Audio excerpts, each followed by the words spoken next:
El tema Estados Unidos-China es un tema que ha estado sobre la mesa por muchísimo tiempo, desde que se normalizaron las relaciones entre ambos países hace ya, me parece, 40 años, pero pues sigue siendo un tema importante dentro de la política internacional y algo muy importante para Joe Biden. Y por eso tenemos a René Palacios hoy hablando sobre este tema tan importante que es el pleito entre Estados Unidos y China. Buenas tardes, René, ¿cómo estás? Muy bien, muy gustoso de saludarte y muy gustoso de saludar también a toda la audiencia que nos acompaña aquí en Central FM. Y efectivamente, como lo comentas, pues en lo que tiene que ver con los diferendos existentes entre Washington y Pekín, las cosas no habrán de cambiar mucho con la llegada al poder del presidente Joe Biden. Será alguna de las cosas en las que, pues pocas, me imagino yo, habrá coincidencias gubernamentales, en el sentido de que el cambio de gobierno no planteará diferencias importantes en cuanto a esta postura. ¿Y a qué se debe? Bueno, básicamente se debe al crecimiento exponencial que China ha tenido a lo largo de las últimas 3 décadas desde el punto de vista económico, fundamentalmente a raíz de las reformas emprendidas por Deng Xiaoping en 1978 y que después, bueno, fueron dando resultados con el paso del tiempo y que a lo largo de los diferentes gobiernos que se han dado desde que Deng Xiaoping dejara la cabeza del Partido Comunista, que básicamente son los gobiernos de Jiang Zemin, los de Hu Jintao y actualmente los de Xi Jinping, pues han permitido que China viva una transformación verdaderamente vertiginosa de un país receptor de ayuda internacional, un país de renta media, después de los desastres cometidos durante la era de Mao, el fundador de la República Popular China, en 1949, cuando gana la guerra civil en contra del Kuomintang de Chiang Kai-shek. Bueno, emprendió una serie de locuras, como el Gran Salto Adelante o la Revolución Cultural, que hundirían a China más en esta pesadilla de precariedad económica. Bueno, llegó Deng Xiaoping y viró completamente el timón, manteniendo, eso sí, la figura de Mao como el fundador del régimen, como un elemento legitimador. Hay que recordar que en China sigue gobernando el Partido Comunista de China, aquel que alcanzó el poder en 1949, pero desde 1978 prácticamente Deng Xiaoping dijo, a ver, vamos a mantener aquí a Mao como figura de culto a la personalidad del padre Mao, el maestro Mao, el pensamiento de Mao. Sin embargo, vamos a hacer exactamente todo lo contrario a lo que hizo Mao. Y les ha salido bastante bien, prácticamente, por más que esté dirigido por un partido comunista. China es un país ultracapitalista, de los más capitalistas que uno se puede imaginar, capitalismo con características chinas, que ha tenido un éxito enorme y que actualmente está queriendo capitalizar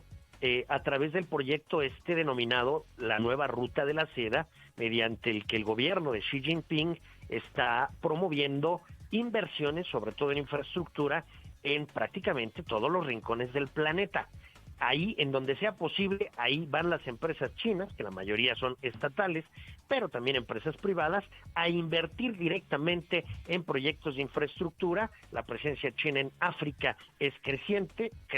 también lo es en América Latina e incluso en Europa Occidental. Hay proyectos importantes en Italia o en Grecia, en donde, por ejemplo, compraron el puerto del Pireo, el principal puerto del país heleno, muy cerca de la capital Atenas. En el caso de España, pues han impulsado este proyecto del tren Yiwu-Madrid, y bueno, todo esto, evidentemente, Estados Unidos lo ve con cierta preocupación, porque Estados Unidos, a raíz del fin de la Guerra Fría, se convirtió en la potencia hegemónica a nivel mundial, y ahora estamos enfrentándonos a un escenario en el que el mundo se está convirtiendo más bien en un escenario multipolar, ya no bipolar como durante la Guerra Fría, ya no unipolar como en la década posterior al fin de la Guerra Fría, sino en un mundo multipolar en el que son diversas las potencias que alzan la mano para intentar imponer la agenda. Ahora, en este sentido, no hay que olvidar que si bien China tiene una apertura económica y comercial innegable, pues sigue manteniendo la misma estructura política de partido único, de una sola voz, de persecución a la disidencia, a la oposición, de falta de respeto sistemático a los derechos humanos, de persecución a las minorías uigures que viven en el Xinjiang, por ejemplo, o tibetanas, y esto desde luego representa una amenaza. Dicen los chinos que, es parte de la doctrina oficial del gobierno chino, que no se meten en asuntos de otros países, que no les importa lo que ocurra en el régimen interno de otros países, que no pretenden exportar el modelo chino. Sin embargo, bueno, pues la experiencia de 5,000 años de historia humana nos dice que los grupos humanos, las grandes potencias, pues no se meten hasta que se meten. Y la realidad de las cosas es que cuando tú adquieres poderío económico importante, cuando tú comienzas a invertir cantidades significativas en otro país, cuando comienzas a comprar deuda soberana de ese otro país en cantidades importantes, pues entonces comienzas a influir en los asuntos internos de ese otro país. Y el mundo occidental, Europa occidental, Estados Unidos, Australia, Nueva Zelanda, y en este sentido podríamos incluir incluso también a Corea del Sur, a Japón, pues tienen en alto valor la organización democrática desde el punto de vista político, el respeto a los derechos humanos, garantías individuales, respeto a las minorías, libertades de expresión, de asociación, libertad de prensa, y todo ello pues no se corresponde con la realidad china. Entonces, sí, vamos a seguir presenciando un enfrentamiento entre una China creciente y cada vez más poderosa y que pretende recuperar el lugar de potencia mundial que alguna vez tuvo hace ya siglos y que pues terminó fundamentalmente en favor de los europeos, frente a un mundo occidental que ahora con la llegada de Biden a la Casa Blanca pues quiere reafirmar, quiere apuntalar esos valores democráticos, esos principios liberales en lo político sobre los cuales ha construido su organización interna. Entonces sí, efectivamente es dable esperar que entre Washington y Beijing siga habiendo jaloneos, porque no le va a gustar a Washington que China le comience a disputar a los Estados Unidos de América la preeminencia en diferentes ámbitos que tienen que ver con la cotidianidad de la vida del planeta. Sería, diríamos, lo que tendría yo que decir en cuanto a las perspectivas de las relaciones entre la República Popular China y los Estados Unidos de América. Pues sí, René, hay que ver como bien lo apuntas al principio de tu comentario, que decías, hay que ver cómo va a enfrentar Joe Biden o cómo va a poner las cartas sobre la mesa con Xi Jinping, porque pues yo nada más te pongo tres asuntos que tensaron muchísimo la relación entre Estados Unidos y China y que tú recordarás, cuando Donald Trump ordena el cierre del consulado chino aquí en Houston, argumentando tema de espionaje, cuando se culpa, claro, a China del virus y hasta con comentarios racistas Donald Trump cuando le llama el China virus, cosa que pues evidentemente no le gustó a ese país. Y bueno, también el tema del TikTok, cuando dice que ya no lo va a permitir aquí en los Estados Unidos, cuando lo decía, ¿no? Así es que pues esa relación fue tensa con Xi Jinping. ¿Cómo verías tú si esto va a cambiar un poco o si ves que se destensará un poquito con Joe Biden? ¿Qué piensas?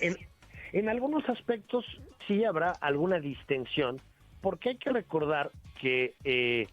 China, insisto, está queriendo recuperar su posición de potencia de primerísimo orden, sí, eso no hay duda de ello. Ahora maneja un poco la cuestión de que no se mete en los asuntos de otros países, que no pretende exportar su modelo, en fin, lo que ya había comentado.